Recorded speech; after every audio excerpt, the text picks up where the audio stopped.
Hi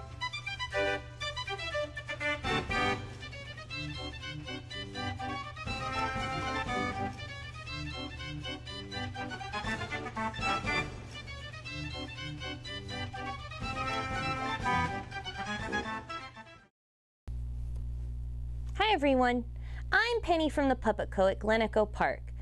Thanks for joining us for our 6th Carousel Storytime, which is part of the Glen Echo Park Partnership's celebration of the 100th birthday of the park's carousel.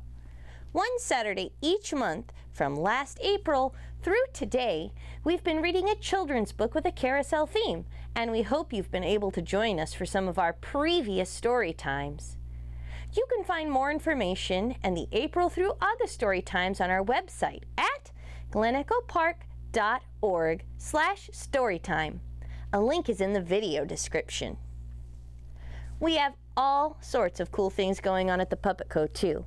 And if you'd like to find out more, there's a link in the video description, or just go to thepuppetco.org. You can now buy tickets on our website for our brand new Halloween spectacular starting September 30th. You can also look ahead to the holiday season with Herschel and the Hanukkah Goblins, written by Stephen Lawton, based off the book by Eric Kimmel, and our holiday favorite, The Nutcracker. And did you know that Glen Echo Park has amazing fall classes? Check out the link for those in the description. And don't forget to check out our contests on social media happening each month. Now, I would like to introduce this week's story and our story reader. Andrew Quilpa will be reading for us. She's reading The Carousel by Liz Rosenberg. One gray-skied February twilight, as two girls make their way home from school, they hear strange whinnying noises coming from inside the carousel at the park. Glen Echo Park's carousel animals also sleep during the winter. The last day to get tickets for the carousel to ride for our 100th anniversary is September 26th. So be sure to get your tickets today. Enjoy the story! Hi, I'm Andrew Kilpa, and today we'll be reading The Carousel by Liz Rosenberg and Jim LaMarche.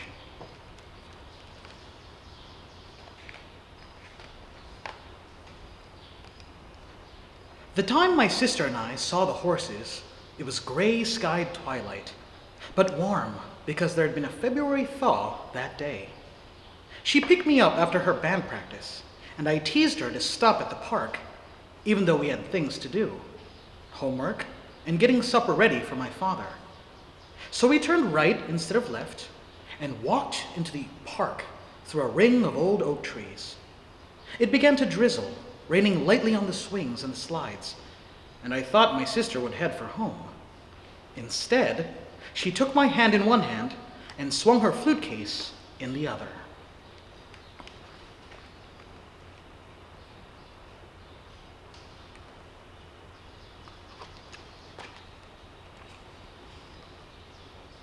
"The horses are asleep," she said in a whisper. I smiled, because that was something our mother used to say, that the carousel horses slept all winter and woke in spring. But ours had been broken a long time. We heard the raindrops striking the metal sides. The canvas over the carousel pavilion flapped in the wind, and then we heard a strange sound, a long whinnying noise.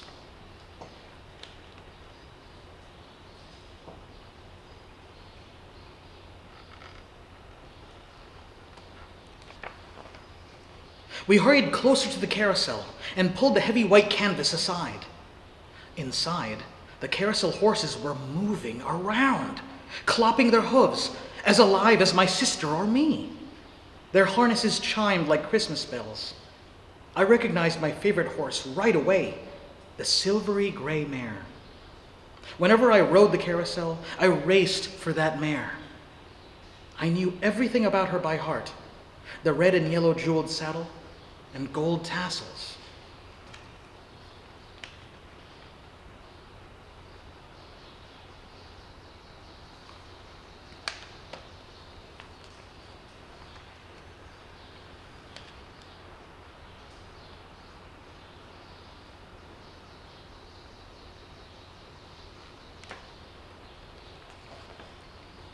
I jumped on her back the way I had 100 times before.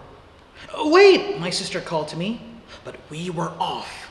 My sister climbed on a black and white striped zebra and rode after us. The mare broke into a run as soon as she reached the air.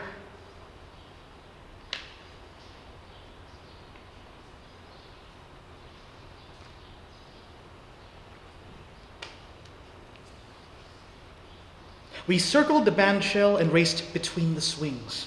Higher and higher we flew, faster and a little more reckless. "Don't you dare go near that swimming pool!" my sister yelled.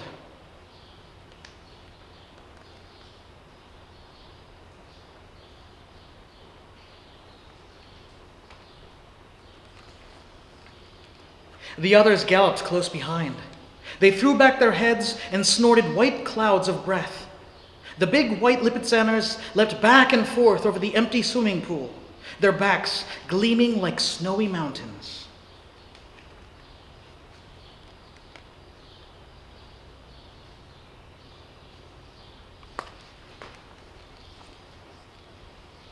All of the horses ran harder and wilder. One stallion kicked over a park bench, knocking it backward to the ground. Another sent a trash can spinning dizzily through the air. "They're wild because they are broken," my sister said, and we both watched for a minute. "Maybe Mom's toolkit?" I asked.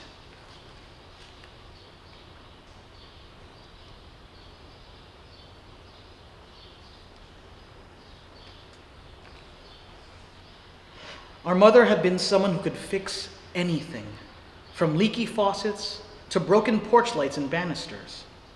Sometimes she'd take apart the washing machine or toaster just for fun and put it back together while I played on the floor next to her.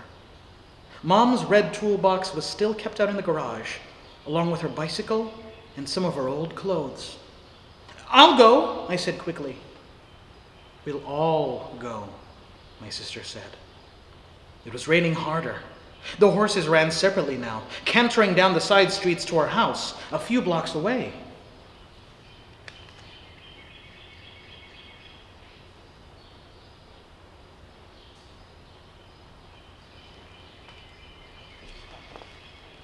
I sprinted to the back of the garage and found the toolbox. It was covered with dust, but the tools inside were still shining. "Take good care of your tools," my mother had said, "and they'll take good care of you." Lightning flashed close by. A few of the horses reared up, panicky, ready to bolt. "Hurry," my sister said, "hurry!"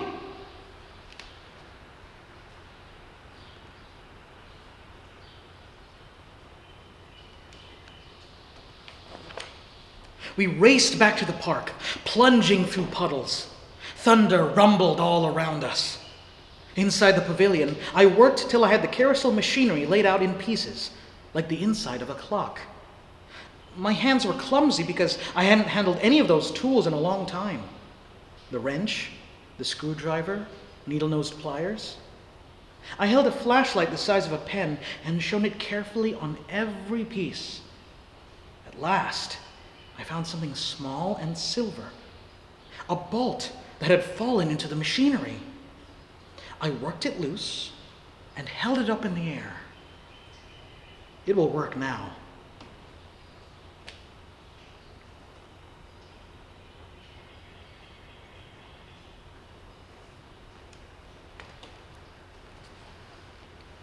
But the horses had gone mad. They ran wild from one swing set to the other, crashed into the wire fence. Two spotted ponies began to fight over a paper bag filled with leftover lunch food, slashing at each other through the air. My sister sat tall and straight on the zebra, holding her flute case. She was watching the horses the same way she sometimes watched me.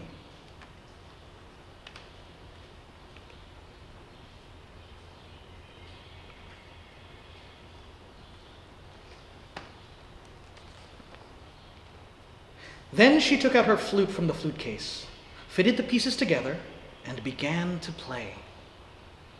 The horses slowed a little, ran in a wide circle. She played Clair de Lune, the song my mother used to play when we couldn't sleep at night. The horses moved slower and slower, almost in a dance, lifting their hooves high. One by one, they jumped up onto their places on the carousel. Each knew exactly where to stand.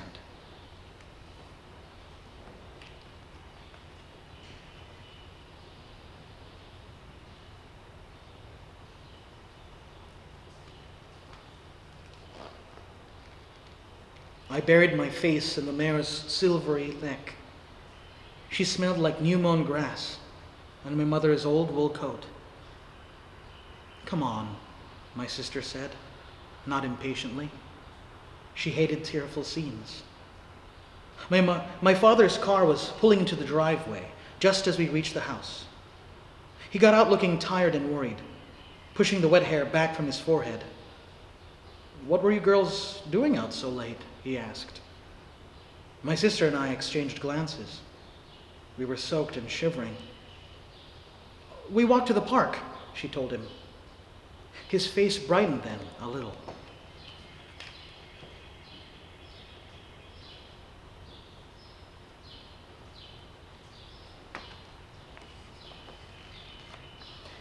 "Your mother used to say that park was magical in the rain." He even smiled. He put up his big black umbrella, and we stood there for a minute, all three of us, safe inside the umbrella, under the shining porch light. And then we went inside.